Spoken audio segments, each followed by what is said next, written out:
The place I like most, খুব সুন্দর একটি জায়গা, আমি খুবই পছন্দ করি জায়গাটি ব্যক্তিগতভাবে।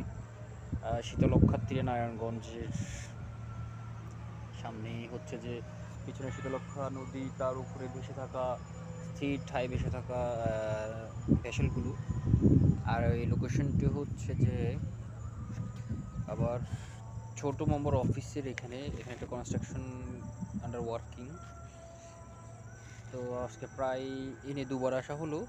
প্রথমবার এসেছিলাম মাস 5 পূর্বে, আর আজকে আসলাম ব্যস্ততার কারণে, সময়ের কারণে আসতে পারিনি। সবচেয়ে দুঃখজনক বিষয়, মামা চলে যাবে আগামীকাল এখান থেকে চাকরি ছেড়ে। সো আর আসা হয় কি না, তাই একটু আজকে দেখি যাওয়ার জন্য, শেষবারের জন্য আসলাম।